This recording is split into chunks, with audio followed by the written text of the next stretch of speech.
Magandang gabi po sa inyong lahat. Magandang gabi sa lahat ng mga Duterte supporters sa buong mundo na nakisabay sa amin, nakisabay sa celebration sa pagdepensa sa demokrasya.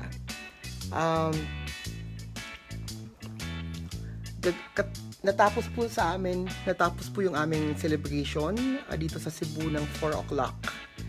Masaya po akong nag-host ng event. Marami pong pumunta. Syempre, maraming andon. Nagpakita sila ng suporta. Pero hindi ko yun pag-uusapan. Kasi pag-uusapan ko ngayon, yung nga namumula yung mukha ko, 'di ba? Kasi mainit po eh. Ako po nag-MC. So, yun po. Pero hindi yan ang point. Ang pag-uusapan ko ngayon ay si Jim Paredes. Kasi, nakita ko yung video kung saan pinagsisisigawan niya yung mga Duterte youth. Mga batang kalahati ng kanyang edad, mga bata nagpapakita lamang ng kanilang paniniwala bilang isang tao, bilang isang mamayang Pilipino, bilang isang bata. Alam mo, Jim, kung gusto mo ng kalaban, ako kalabanin mo.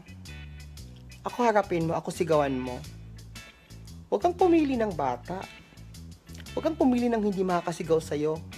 Kasi wala pang kita, hindi masyadong mataas ang antas ng buhay, wala masyadong may sasagot sa'yo, at nahihiyang sagutin ka kasi matanda ka na. Ako kausapin mo. Magkita tayo.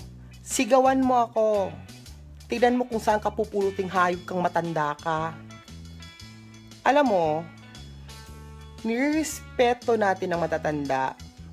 Kaya nga, kami mga bata, kahit nagsisisigaw-sigaw yung mga tao, yung mga matatanda, binibigyan namin sila ng respeto kasi matanda. Pero putang ina, wala ka pinagkatandaan.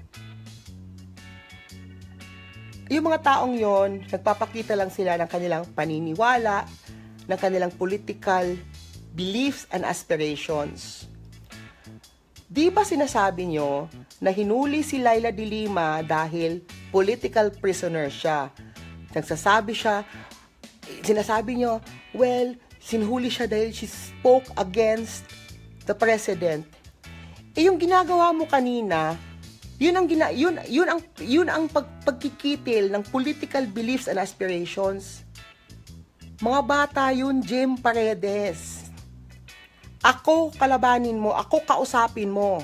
Magsabi ka ng oras, ng panahon, kung kailan tayo magkikita. Ako ang sigawan mong gago ka. Huwag yung mga bata. Tangina mo, wala ka palang bayag eh.